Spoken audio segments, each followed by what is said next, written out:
جس طرح پہلے بھی میں نے کہا کہ توشہ خانہ کے قانون کے مطابق کوئی بھی چیز آتی ہے آپ جمع کروا دیتے ہیں، وہ خود ہی اسیس کر کے آپ کو بتاتے ہیں اس کی یہ قیمت ہے، پھر آپ اس کی ایک سرٹن پرسنٹیج پے کرتے ہیں اور وہ تحفہ آپ رکھ لیتے ہیں۔ یہ سارے تحفے 107 تحفے نواز شریف فیملی نے 2013 سے 2017 کے دوران اپنے پاس رکھے، اور ان کی جو کل قیمت لگائی گئی، جو اسیس کیا گیا، وہ تقریباً 12 کروڑ 58 لاکھ روپے ان کی قیمت لگائی گئی توشہ خانہ کی جانب سے۔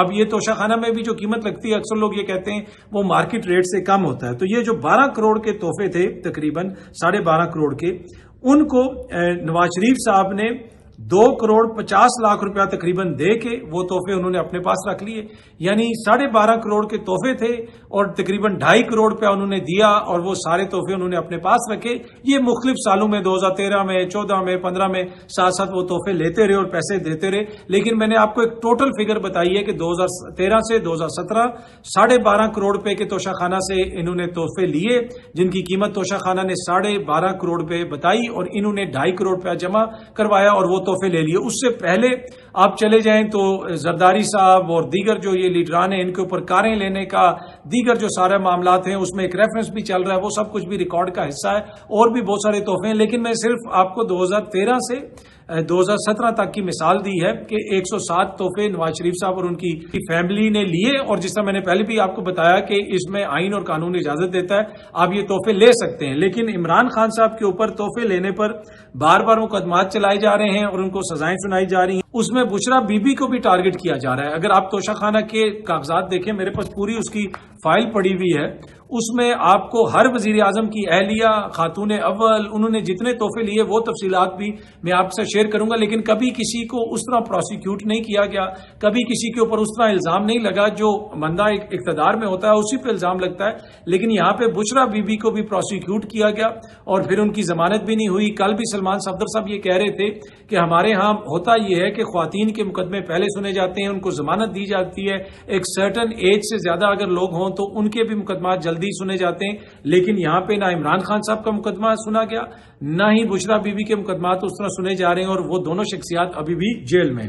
اینی وے، خان صاحب نے اس توشہ خانہ کیس کے حوالے سے ٹویٹ کی، اور اس کے علاوہ انہوں نے جو خیبر پختونخوا میں امن و امان کی صورتحال ہے اور افغانستان کے ساتھ جو سچویشن ہے اس کے اوپر بھی ٹویٹ کی۔ انہوں نے کہا کہ بنیادی مقصد اگر خیبر پختونخوا میں یہ آپریشن ہوگا تو اس سے پاکستان تحریک انصاف کی پاپولیرٹی کم ہوگی، عوام ہمارے خلاف ہوگی۔ انہوں نے بتایا کہ افغانستان میں بھی جب امریکنز آپریشن کرتے تھے تو وہاں پہ امریکنز کے خلاف غصے میں، نفرت میں اضافہ ہوا، اور اس کا جو نتیجہ نکلا وہ آپ نے دیکھا۔ اس وقت بھی ان کی حکومت یعنی افغان حکومت یہ کہتی تھی کہ جب آپریشنز کیے جاتے ہیں اس میں عام لوگ مارے جاتے ہیں، جس کی وجہ سے عوامی نفرت میں، عوامی غصے میں اضافہ ہوتا ہے، تو لہٰذا بات چیت سے معاملات کو حل کرنے کی ضرورت ہے، اس طریقے سے معاملات کو حل نہ کیا جائے۔ اور خیبر پختونخوا میں اگر کوئی بھی آپریشن ہو رہا ہے وہ ایسے آپریشن نہیں کرنا چاہیے، اور اگر تحریک انصاف کی حکومت یہ آپریشن کروا رہی ہے تو وہ ایک طرح سے ٹریپ ہو گئی ہے۔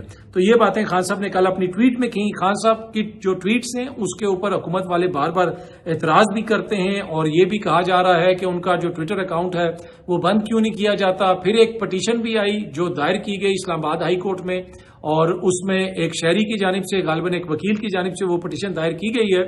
اب وہ معاملہ آگے کس طرف جاتا ہے وہ تو پتہ چلے گا، لیکن کل رانا ثناء اللہ صاحب نے آسمہ شیرازی صاحبہ کے پروگرام میں بیٹھ کے کہا کہ یہ سارا معاملہ جلد جو ہے ہم نپٹا دیں گے۔ آسمہ شیرازی صاحبہ نے ان سے پوچھا کہ عمران خان نے اکاؤنٹ چلانے والے کا نام نہیں بتایا، حکومت کے پاس بھی تو قانونی ہتھیار ہیں کہ وہ سوشل میڈیا پلیٹ فارم سے رابطہ کرے، یعنی وہ رابطہ کر کے بھی انہیں کہہ سکتے ہیں کہ آپ ان کا اکاؤنٹ بند کر دیں، اس میں کیوں ناکامی ہے؟ یہ آسمہ شیرازی صاحبہ نے کوشچن کیا، جس پہ رانا ثناء اللہ صاحب نے فرمایا کہ تفتیش فارمیلٹی ہے، حکومت اکاؤنٹ بند کرانے پر کام کر رہی ہے، اس پر ملک دشمن مواد ہے۔ تو جس طریقے سے انہوں نے بات کی اس سے لگا یہ کہ یہ تو ایک فارمیلٹی ہے اور بہت جلد خان صاحب کا اکاؤنٹ بند کروا دیا جائے گا۔ آپ دیکھتے ہیں کہ جی یہ اکاؤنٹ بند ہوتا ہے یا نہیں ہوتا۔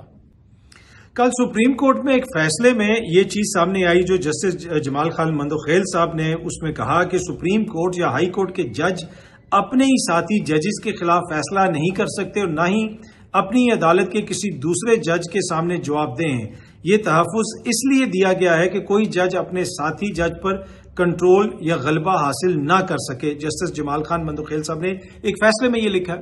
اب اس سے تو لگتا یہی ہے کہ جسٹس جہانگیری صاحب کا جو مقدمہ ہے وہ تو ایک طرح سے اڑ گیا. ان کو انہی کے ساتھی جج نے کام سے روکا ہے, اور جب بھی یہ معاملہ سپریم کورٹ میں لگے گا وہ جو جسٹس ڈوگر صاحب کا وہاں پہ فیصلہ ہے وہ فیصلہ بھی اڑ جائے گا, اور جسٹس جہانگیری صاحب جو ہیں وہ دوبارہ اپنا کام جو ہے وہ ریزیوم کر سکیں گے.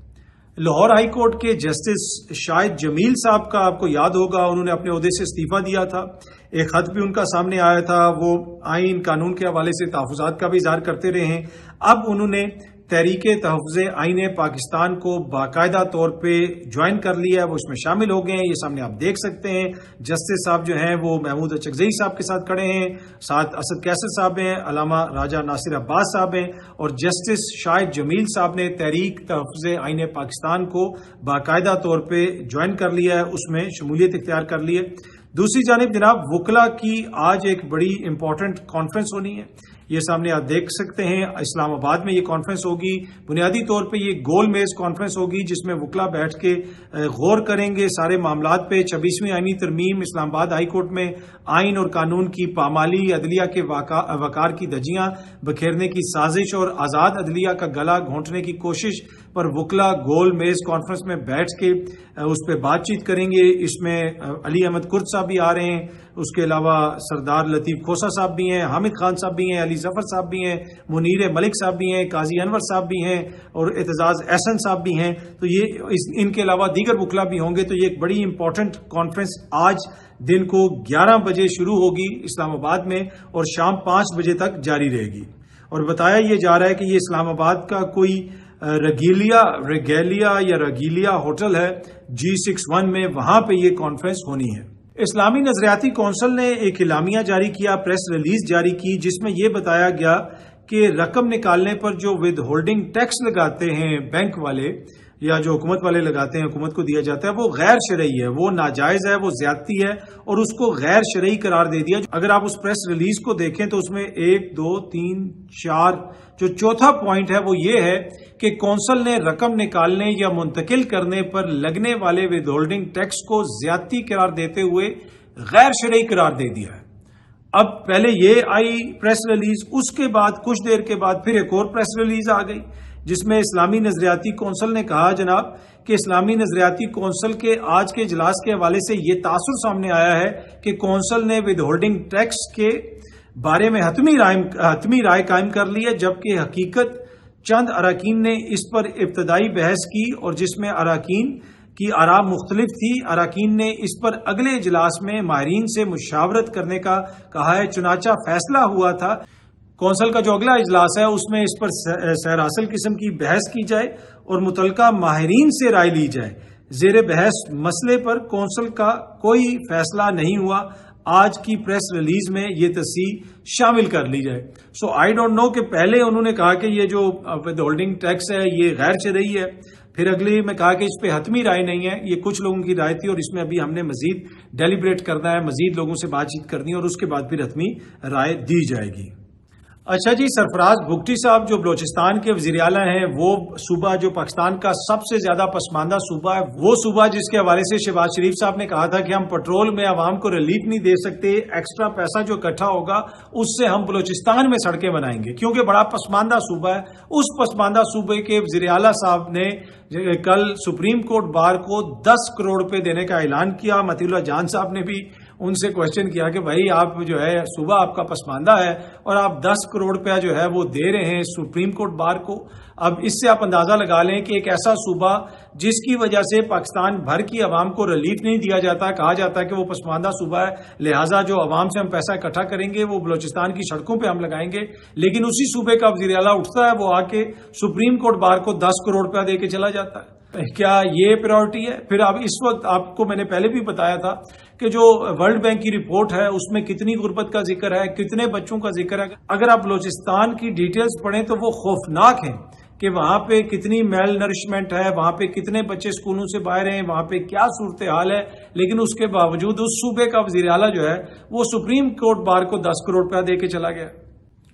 اب اگر وہ بلوچستان ہائی کورٹ بار کو کچھ دیتے یا بلوچستان میں جو بار کونسل ہے اس کو کچھ دیتے تو وہ ایک الگ بات تھی. اب سپریم کورٹ بار کو انہوں نے دینا کیوں ضروری سمجھا؟ اینی وے یقیناً اس میں بھی کوئی آئینی اور قانونی نکتہ ہوگا. اچھا، ملک میں جب غربت کی بات کی جائے تو عدنان عادل صاحب سینئر صحافی انہوں نے لکھا ہوا ہے کہ اسٹاک مارکیٹ کے انڈیکس اور غربت دونوں میں مسلسل اضافہ ہو رہا ہے. ایک طرف غربت بڑھ رہی ہے، ایک طرف اسٹاک مارکیٹ اوپر جا رہی ہے. اس پہ فواد چودھری صاحب نے ٹویٹ کیا ہوا ہے کہ اسٹاک مارکیٹ ابھی تک ڈالر میں اتنی ہی ہے جتنی 2021 میں تھی، صرف پروپیگنڈے کی حد تک اوپر ہے. اچھا، اب اس کے اوپر مزمل اسلم صاحب نے ٹویٹ کیا، جو خیبر پختونخوا کے وزیر خزانہ بھی آپ انہیں کہہ سکتے ہیں، مشیر خزانہ ہیں وہ. اب اگر ان کے اعداد و شمار غلط ہیں تو حکومت اس کو چیلنج کرے اور بتائے کہ نہیں جی یہ غلط اعداد و شمار ہے.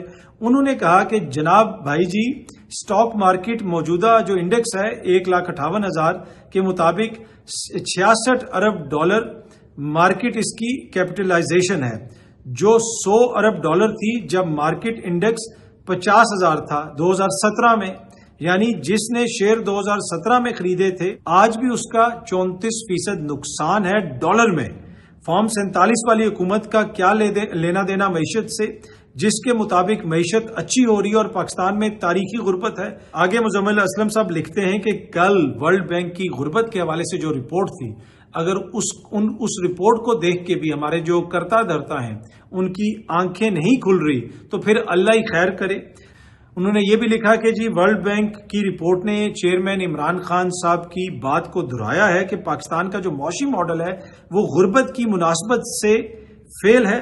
یہ بات عمران خان صاحب بار بار بول رہے ہیں. اس سے اندازہ لگائیں کہ عمران خان صاحب زمینی حقائق سے کتنے واقف ہیں اور موجودہ حکومت کتنی غافل ہے. خان صاحب بار بار یہ کہہ رہے ہیں کہ آپ جتنے یہ بڑے بڑے کام کر رہے ہیں وہ ایک الگ چیز ہے، زمین کے اوپر عام جو بندہ ہے اس کی غربت میں اضافہ ہو رہا ہے. اور اسی حوالے سے مزمل اسلم صاحب نے کہا کہ خان صاحب جیل کے اندر ہوتے ہوئے بھی زمینی حقائق سے واقف ہیں اور یہ لوگ اقتدار میں بیٹھے ہوئے ہیں لیکن زمینی حقائق سے بالکل نابلد ہیں. اچھا، ایک اور کسی نے ٹویٹ کیا ہوا تھا کہ جی سعودی عرب کے جو کراؤن پرنس ہیں وہ 19 سال کے بعد پاکستان آ رہے ہیں. یہ کسی نے ٹویٹ کیا ہوا تھا اور اس کے اوپر فواد چودھری صاحب نے لکھا ہوا تھا کہ ہز رائل ہائنس جو ہے محمد بن سلمان صاحب، انہوں نے 2019 میں بھی پاکستان کا دورہ کیا تھا جب عمران خان صاحب کی یہاں پہ حکومت تھی. ان کو یہاں پہ بڑا زبردست قسم کا ریسیپشن بھی دیا گیا تھا اور محمد بن سلمان صاحب نے کہا تھا کہ میں پاکستان کا سفیر ہوں سعودی عربیہ میں. اور انہوں نے کئی سو پاکستانی جو قیدی تھے ان کو رہا کیا تھا عمران خان صاحب کی ریکویسٹ پہ. آپ کو یاد ہوگا کہ عمران خان صاحب نے ان کے سامنے کھڑے ہو کے کہا تھا کہ یور ہائنس کہ جو یہ لوگ ہیں یہ بڑے اسپیشل لوگ ہیں، یہ وہاں پہ کام کرنے جاتے ہیں، یہ میرے دل کے بڑے قریب ہیں، ان کے مسائل حل کریں. جب میں یہ کہتا ہوں نا کہ اس دور کے اندر بڑے بڑے کام بہت زیادہ ہو رہے ہیں لیکن عام بندے کی بات نہیں ہوتی. اس دور میں جب محمد بن سلمان صاحب آئے تھے تو مزدوروں کی بات ہوئی تھی، پاکستانی قیدیوں کی بات ہوئی تھی. یہ اس طرح کی کوئی بات ہی نہیں کرتے. تو اسی جانب فواد چودھری صاحب نے بھی اشارہ کیا کہ جناب اس دور میں بھی وہ تشریف لائے تھے اور اس دور کے اندر یہ بات ہوئی تھی اور پھر ان کے حکم پر بعد میں کئی سو پاکستانی قیدیوں کو سعودی عرب سے رہا بھی کیا گیا تھا، سعودی جیلوں سے. بہت جلدی آپ سب دوستوں سے دوبارہ ملاقات ہوگی. Thank you very much.